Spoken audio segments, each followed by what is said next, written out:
비에 홀딱 젖은 어머니를 보고도 문을 안 열어주고 집에 없는 척을 하다니? 당신 어떻게 이럴 수가 있어? 거짓말해서 미안하긴 한데, 아기도 아프고 나도 몸 안 좋았어. 어머님도 그냥 찜질방에서 하루 정도 주무실 수 있잖아. 이런 걸로 이렇게까지 나를 궁지에 몰아야겠어?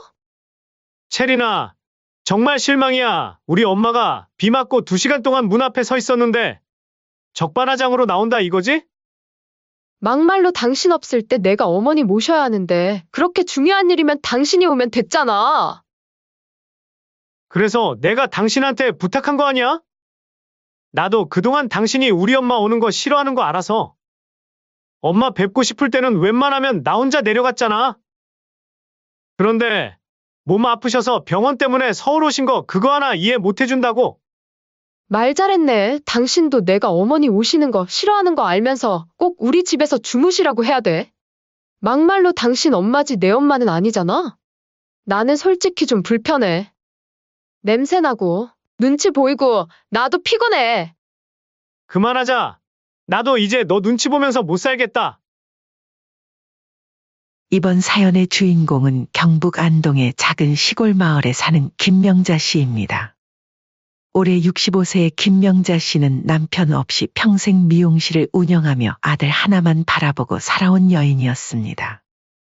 그녀의 인생은 결코 쉽지 않았지만 그 모든 고난을 참아낸 이유는 단 하나, 바로 아들 도윤이었죠. 우리 도윤이만 잘 되면 된다.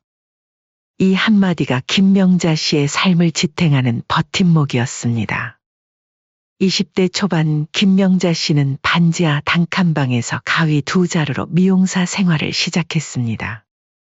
그 시절은 잠도 제대로 자지 못하고 끼니도 건너뛰며 버텨야 했던 고단한 세월이었죠. 남편은 도윤이가 태어나고 얼마 되지 않아 떠났고 혼자서 아이를 키우는 그녀를 향한 시선은 결코 따뜻하지 않았습니다. 아, 저 집은 남자 없이 애를 키운다더라.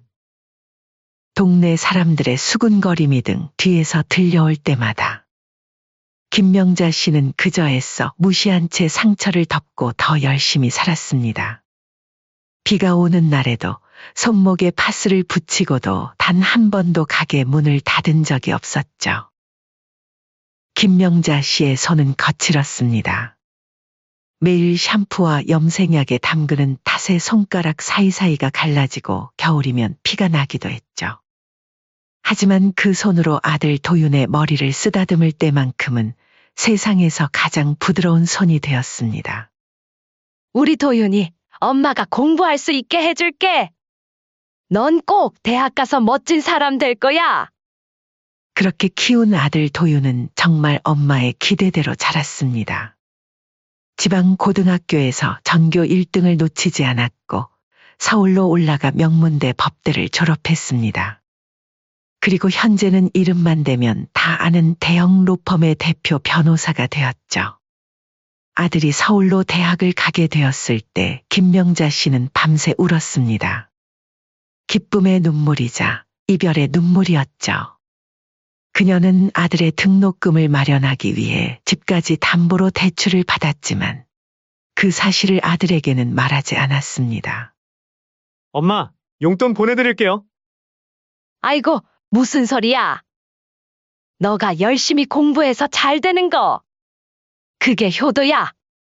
대학 시절 도윤은 방학 때마다 내려와 어머니의 미용실을 도왔습니다. 머리를 감기고 바닥을 쓸고 타월을 개는 일까지. 손님들은 멋진 대학생이 된 도윤을 보며 감탄했죠. 명자 씨, 아들 참 잘 키웠네. 효자네, 효자.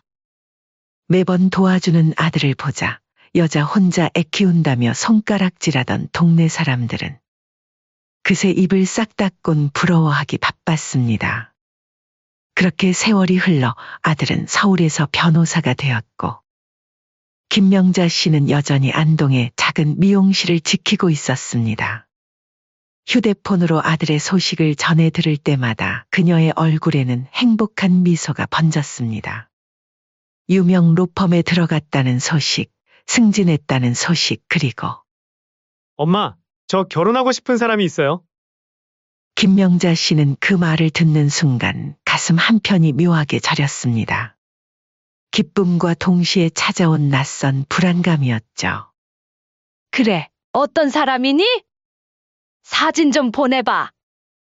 며느리 윤채리는 깔끔하고 고상한 서울 여자였습니다. 대학 교수의 딸로 명문대학을 졸업하고 좋은 회사에 다니는 엘리트였죠. 처음 안동까지 인사하러 왔을 때 김명자 씨는 무려 일주일 동안 준비했습니다. 집안 구석구석을 청소하고 며느리가 좋아할 만한 음식을 연구해 밑반찬을 준비했죠. 도윤아, 채린이가 뭘 좋아하니? 엄마, 채린이 입맛이 좀 까다로운 편이에요. 너무 신경 쓰지 말고 편하게 하세요. 그 말에도 불구하고 김명자 씨는 시장을 3번이나 다녀와 최고급 재료로 음식을 준비했습니다. 손이 부어도 아랑곳하지 않고 말이죠. 드디어 도윤이 채린을 데리고 집에 왔을 때 김명자 씨는 떨리는 마음으로 그들을 맞이했습니다. 오랜만에 화장도 하고 머리도 예쁘게 손질했죠. 며느리가 될 사람 앞에서 촌스러운 어머니로 보이고 싶지 않았던 마음이었을까요? 어서 와, 채린아. 밥 먹고 가자. 김명자 씨가 손수 지은 밑반찬을 내밀자 채리는 미묘하게 코를 찡긋했습니다. 그 작은 제스처 하나에 김명자의 마음은 가시처럼 박혔지만 표정 하나 흐트러뜨리지 않고 웃었죠. 우리 아들 행복하면 난 다 괜찮다. 그날 저녁 며느리는 밥 한 숟가락도 제대로 먹지 않았습니다. 젓가락으로 음식을 슬쩍 건드리기만 했죠. 도윤은 어색한 분위기를 풀려고 애썼지만 방 안의 감돈 냉기는 쉽게 가시지 않았습니다. 집으로 돌아가는 길, 명자 씨는 현관문 앞에서 며느리의 손을 조심스럽게 잡았습니다. 채린아, 도윤아, 서로 이해하고 잘 살아야 한다. 그 말에 채리는 형식적인 미소를 지으며 가볍게 고개를 끄덕였습니다. 그리고 도윤의 귀에 대고 작게 속삭였죠. 빨리 가자. 결혼한 뒤로 도윤 부부에게 손주가 생겼고 김명자 씨는 시골에서 혼자 살면서 아들 부부와 점점 거리가 멀어져 갔습니다. 명절이 돼야 겨우 보는 며느리의 표정은 언제나 굳어 있었고 무언가 불편해하는 기색이 역력했죠. 한 번은 아들 집에서 아들이 출근했을 때 며느리는 시어머니와 함께 있는 게 불편하다는 이유로 나가려고 했습니다. 자식 집에 있는 게 좌불안석인 어머니는 그대로 다시 집으로 돌아가기도 했죠. 어머니, 오늘 저녁까지 계실 거죠? 그럼 저 외출 좀 하고 저녁에 돌아올게요. 왜 그러니? 내가 있는 게 불편해서 그런 거니? 뭐 그런 셈이죠. 제가 자리 비켜드릴게요. 아니다. 너네들 보러 온 건데 나 혼자 여기 덩그러니 있으니 차라리 집에 일찍 돌아갈게. 그런 일이 있을 때마다 명자 씨는 아들에게 아무 말도 하지 않았습니다. 아들이 행복한 가정을 꾸리길 바라는 마음에 그저 자신의 상처를 꾹꾹 눌러 담았을 뿐이었죠. 그렇게 시간은 흐르고 명자 씨의 몸은 조용히 무너지고 있었습니다. 초여름 무렵 머리를 감기던 중 눈물이 떨어졌습니다. 손끝이 저리고 무릎이 접히지 않고 쌀 씻던 바가지도 손에서 자꾸 떨어졌죠. 동네 병원에서는 척추협착증, 신경압박 관절염. 무엇보다 이제 큰 병원에서 치료받으셔야 됩니다. 라는 말이 따라붙었습니다. 하지만 명자 씨는 아프다고 말을 해본 적이 없는 사람이었습니다. 자기 몸 하나 아프다고 아들 귀찮게 하고 싶지도 않았기 때문이죠. 아이고, 병원비가 얼마나 들려나. 괜히 아들한테 짐 되는 거 아닌가 몰라. 김명자 씨는 통장 잔고를 확인하며 한숨을 내쉬었습니다. 평생 모아둔 돈이라고 해봐야 얼마 되지 않았죠. 큰 병원 가서 제대로 검사받으려면 서울에 가야 했고 그러면 아들 집에 하룻밤은 묵어야 했습니다. 며칠을 고민하다가 떨리는 손으로 아들에게 전화를 걸었습니다. 오랜만에 들은 도윤의 밝은 목소리가 그녀의 가슴을 뭉클하게 만들었죠. 엄마, 웬일이세요? 도윤아, 엄마가 서울 좀 가야겠어. 병원 좀 다녀보려고. 진작 말하시지 그러셨어요. 걱정되게. 얼른 올라오세요. 이왕 오시는 김에 저희 집에서 하루 주무시고 가세요. 채린이한테도 미리 얘기해 놓을게요. 명자는 순간 눈물이 핑 돌았습니다. 미리 말해놨다. 는 말에 얼마나 안심이 되었는지 모릅니다. 그녀의 아들은 여전히 자신을 생각하고 있었고 자신의 방문을 반겼습니다. 그 순간만큼은 온몸의 통증도 잊을 수 있었죠. 그날 밤 명자 씨는 작은 보따리를 쌌습니다. 맨손으로 자식집 가는 게 눈치 보였던 명자 씨는 며느리가 좋아하던 마른 멸치와 반찬들, 손주 간식거리 그리고 하루 묵을 옷들을 챙기고 서울행 버스를 탔습니다. 버스에 오르며 김명자 씨는 서울에서의 하룻밤을 상상했습니다. 손주를 안아보고 아들과 저녁을 함께하고 어쩌면 며느리와도 대화를 나눌 수 있을지 모른다는 작은 희망을 품었죠. 하지만 그녀는 알지 못했습니다. 이번 서울행이 그녀의 인생을 완전히 바꿔놓게 될 거라는 사실을요. 명자 씨는 폭우가 내리는 날 오후 서울 센트럴 터미널에 도착했습니다. 그 후 서울의 큰 병원에서 진료를 받고 나온 그녀는 지친 몸을 이끌고 아들집으로 향했습니다. 빗줄기는 마치 벽을 치듯 쏟아졌고 보따리는 비닐로 감쌌지만 그녀의 신발과 어깨는 이미 흠뻑 젖었죠. 아이고, 하필 날씨가. 바람이 불 때마다 우산은 뒤집힐 듯 흔들렸고 관절염으로 아픈 손가락은 우산 손잡이를 제대로 붙잡지 못했습니다. 병원에서 받은 진단은 예상보다 좋지 않았습니다. 척추협착증이 생각보다 많이 진행되었고 수술을 고려해야 한다는 의사의 말에 명자 씨의 마음은 무거웠죠. 도윤이한테 어떻게 말해야 하나? 병원비 걱정도 걱정이지만 아들에게 부담을 주고 싶지 않았습니다. 그래도 오늘만큼은 아들 집에서 하룻밤 쉬어가야 했습니다. 다리는 천근만근 무거웠고 허리의 통증은 비가 올 때면 더 심해지는 터라 걷는 것조차 힘겨웠죠. 며느리에게 미리 전화를 했지만 전화를 받을 수 없습니다. 메시지만 남았습니다. 그녀는 다시 한 번 전화를 걸었지만 결과는 같았습니다. 아들에게도 전화했지만 오늘은 중요한 회의가 있으니 저녁에 뵈자고 애기했던 아들의 말이 떠올라 더 연락하길 망설였습니다. 바쁜데 방해하면 안 되지. 결국 김명자 씨는 우선 집으로 가야겠다고 생각하고 발걸음을 옮겼습니다. 손에 수첩을 들고 아들이 적어준 주소를 따라 버스를 갈아타고 겨우겨우 아들 도윤의 아파트 단지에 도착했습니다. 비는 점점 더 거세게 내렸고 하늘은 마치 먹물을 풀어놓은 듯 어두웠습니다.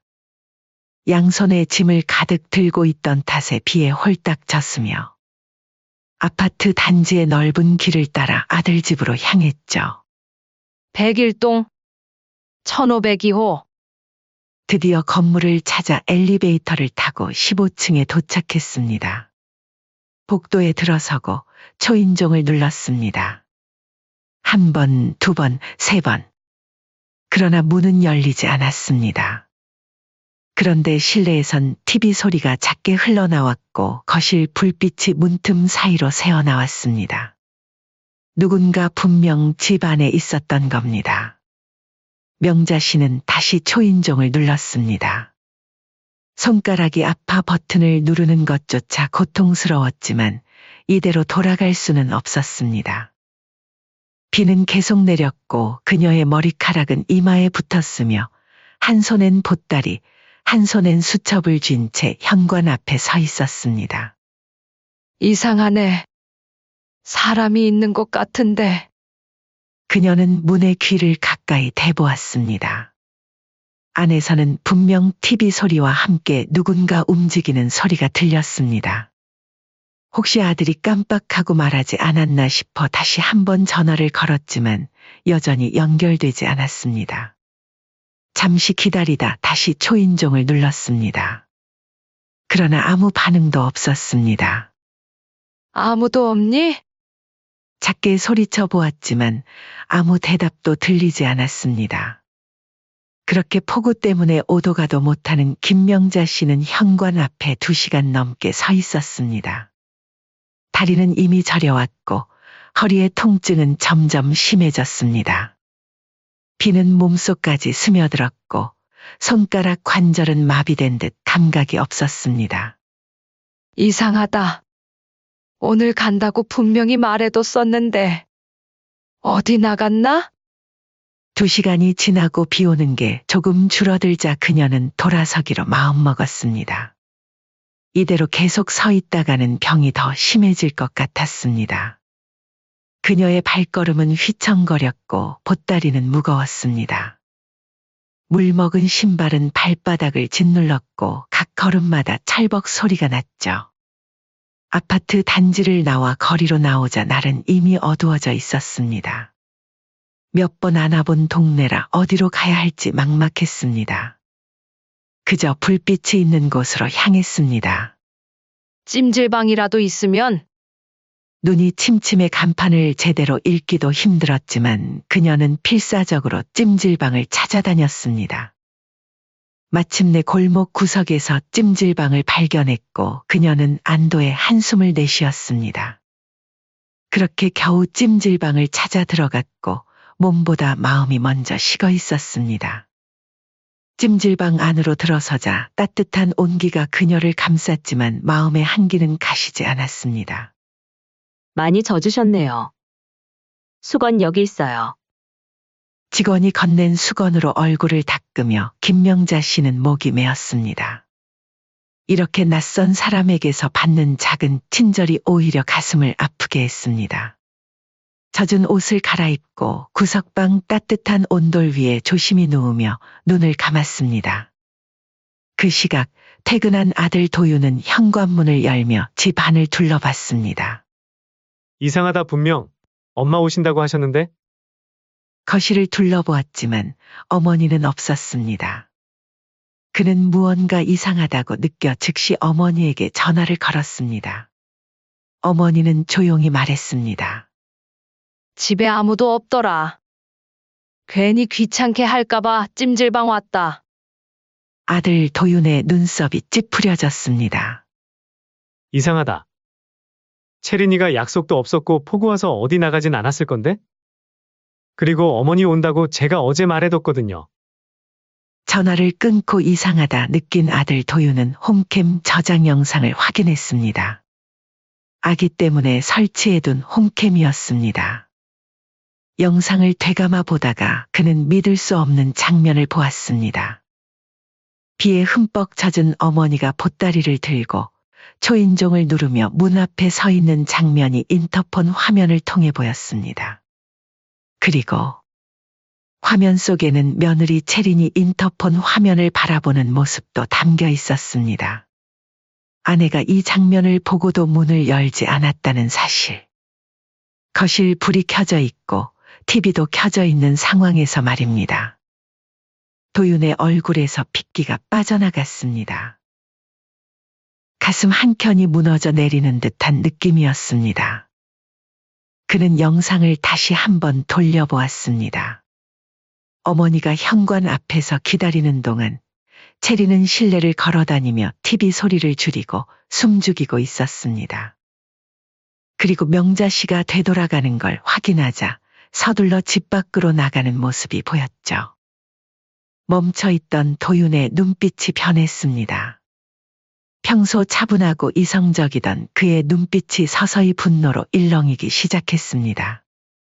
그는 천천히 주먹을 쥐었다 폈다 하며 감정을 다스리려 했지만 이미 한계를 넘어서고 있었습니다.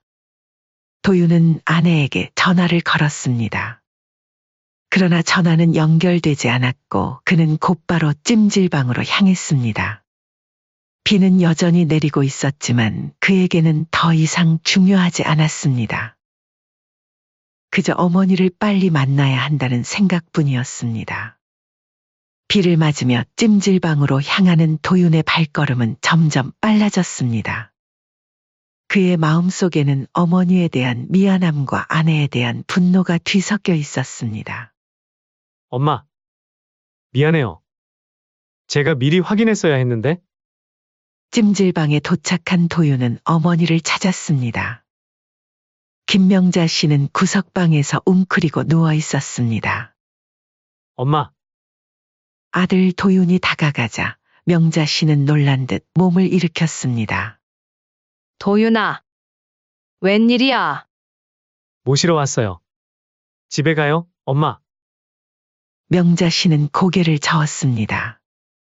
아니야, 그냥 여기서 자고 내일 아침에 일찍 내려갈게. 덕분에 진료도 잘 받았으니. 그러나 아들 도윤은 단호했습니다. 안 돼요. 오늘은 제 집에서 주무셔야 해요. 불편해서 어떻게 여기서 자려고 하시는 거예요?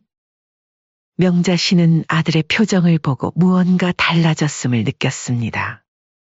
평소 온화하던 아들의 눈빛이 차갑게 변해 있었습니다. 그러나 그녀는 아들과 며느리 사이의 불화를 만들고 싶지 않았습니다. 도윤아, 엄마는 정말 괜찮아. 찜질방도 따뜻하고. 엄마, 알아요. 다 알아요. 도윤의 말에 명자 씨의 눈이 크게 떠졌습니다. 그녀는 무슨 말인지 물으려 했지만 도윤은 이미 그녀의 짐을 들고 있었습니다. 가요, 엄마.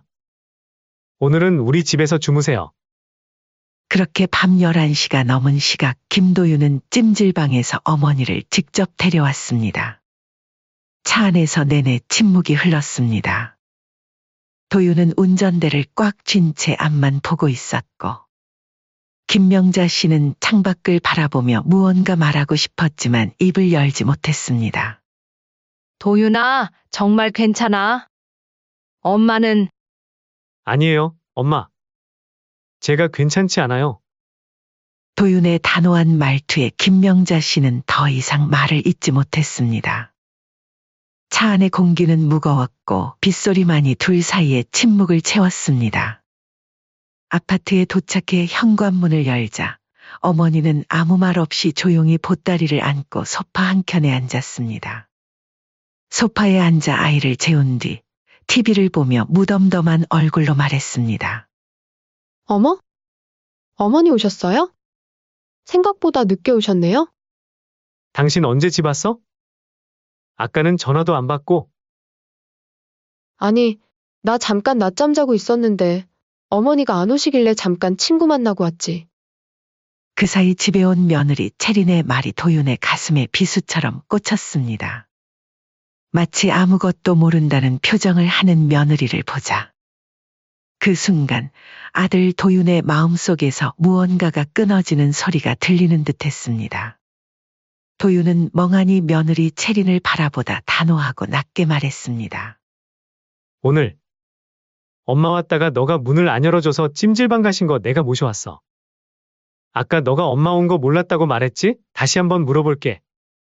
대답 잘해야 할 거야. 아까 말했잖아, 낮잠 자고 있었다고. 여보, 근데 무슨 일 있어? 무섭게 왜 이래? 그 말에 아들은 천천히 스마트폰을 꺼내 홈캠 영상을 틀었습니다. 화면 속에는 모든 것이 담겨 있었습니다. 비 맞고 젖은 어머니, 초인종 누르며 기다리는 모습. 화면 속에서 며느리는 거실을 가로질러가며 TV 소리를 줄이며 인터폰 화면을 보고도 그녀는 문을 열지 않는 모습. 비에 홀딱 젖은 어머니를 보고도 문을 안 열어주고 집에 없는 척을 하다니? 당신 어떻게 이럴 수가 있어? 며느리는 눈을 피하며 대래 목소리를 높였습니다. 거짓말해서 미안하긴 한데 아기도 아프고 나도 몸 안 좋았어.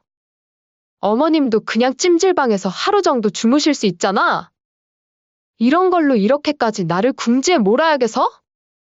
방금 다 알고 있으면서 나를 떠본 거지. 지금 떠본 게 중요해?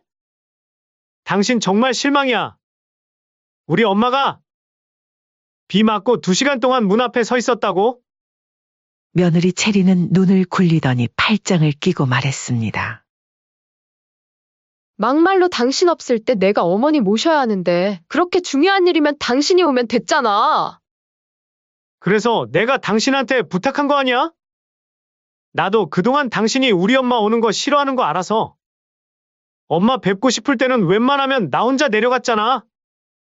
그런데 몸 아프셔서 병원 때문에 서울 오신 거 그거 하나 이해 못 해준다고?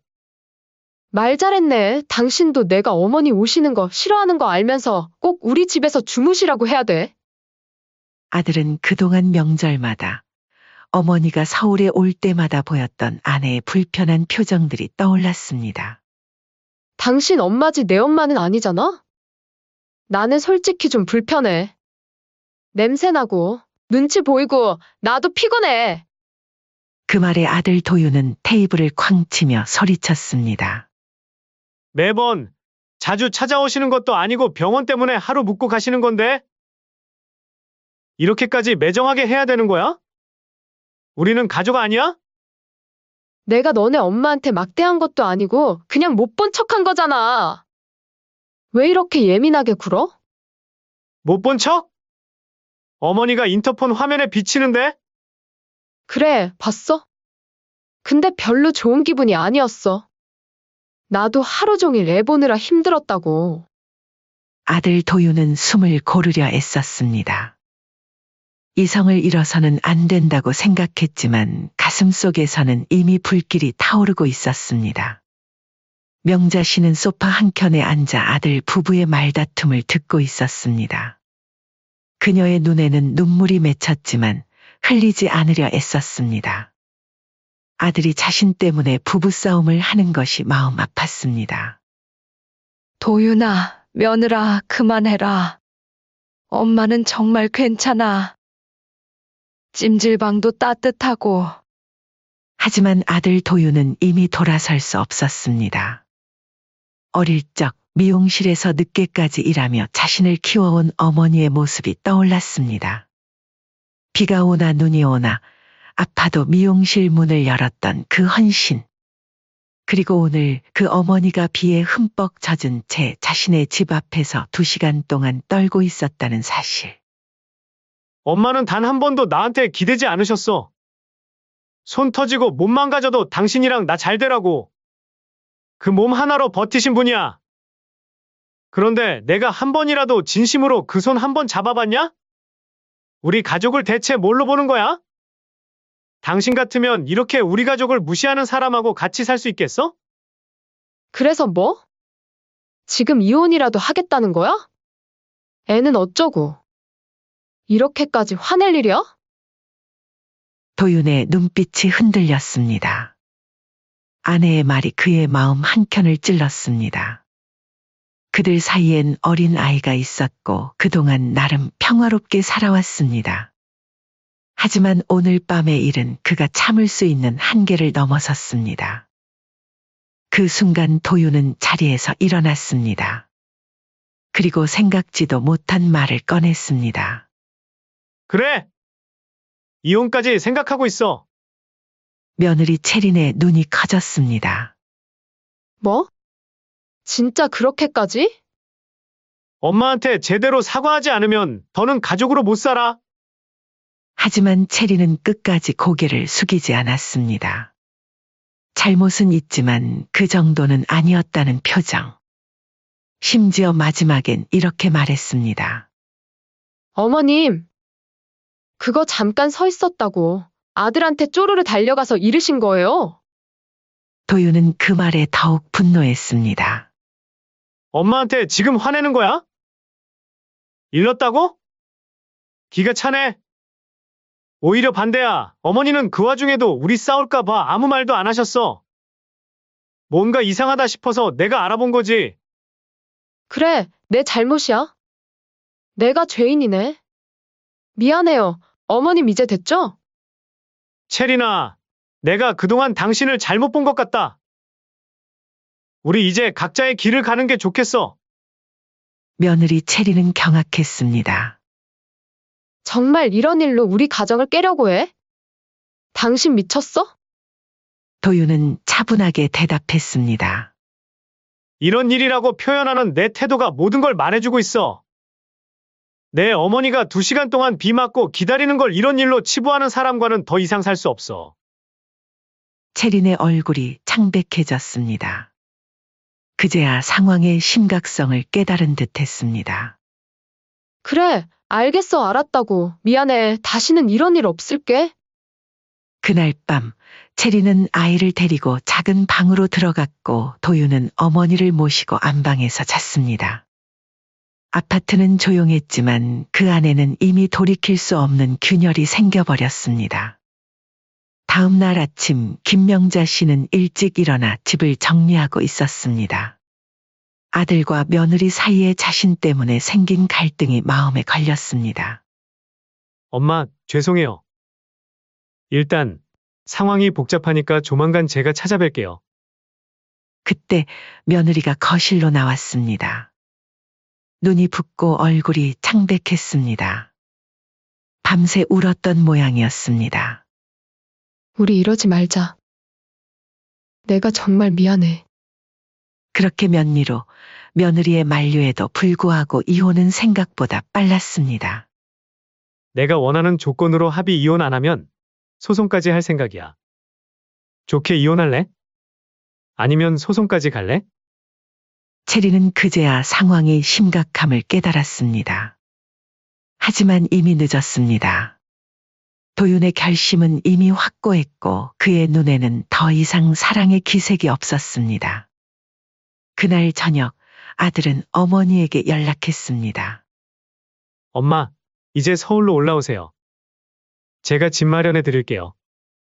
더 이상 혼자 외롭게 지내지 마셔요. 명자 씨는 고개를 저었습니다. 아니야. 엄마는 미용실 있는 곳에서 살아야지. 미용실은 이제 그만하세요. 충분히 일하셨어요. 이제는 좀 쉬셔야 해요. 그리고 돈 잘 버는 아들 뒀다 뭐해요? 이럴 때 아들 덕도 보는 거죠. 명자 씨는 아들의 눈빛에서 결심을 읽었습니다. 그녀도 이제 몸이 예전 같지 않다는 것을 알고 있었습니다. 더 이상 일하기 힘든 나이였죠. 알았다. 도윤아. 근데 정말 이혼하는 거 맞아?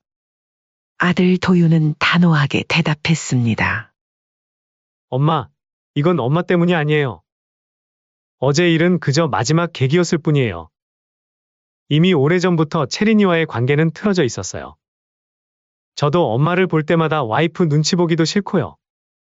명자 씨는 마음이 아팠지만 아들의 결정을 존중하기로 했습니다. 그녀가 할 수 있는 건 이제 아들 곁에서 그를 지지해주는 것뿐이었습니다. 한편 며느리는 처음에 아들이 충동적으로 결정한 것이라 생각했습니다. 며칠만 지나면 마음이 바뀔 거라고 믿었죠. 하지만 도윤의 결심은 확고했습니다.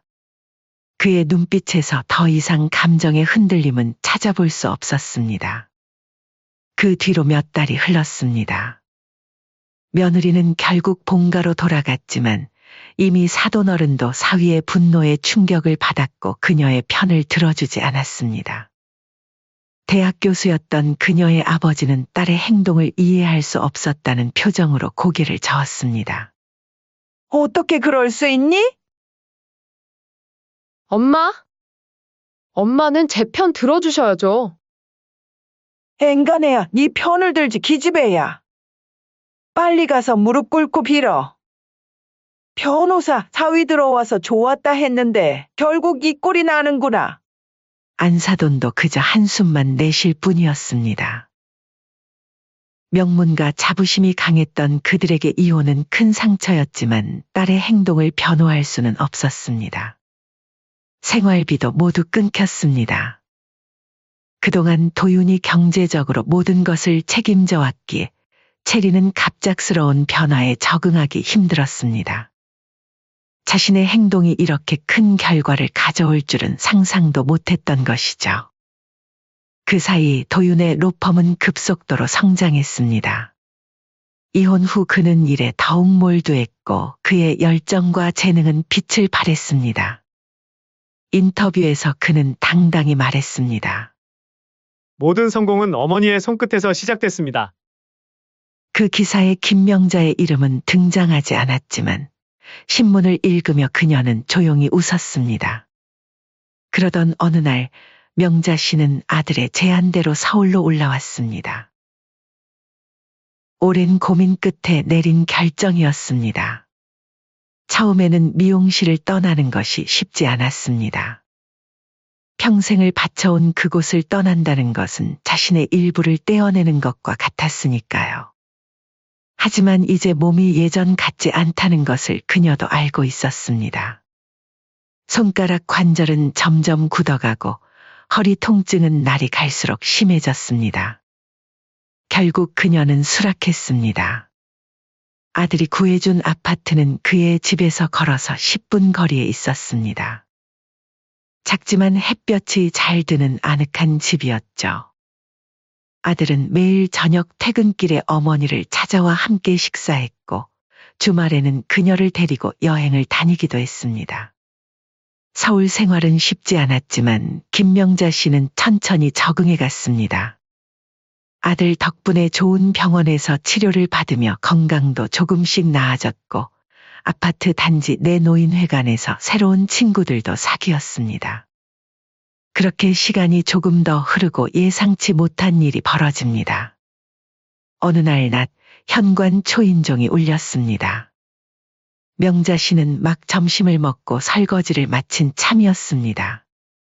문 앞엔 이혼한 며느리 채린이 눈이 퉁퉁 부은 채 서 있었습니다.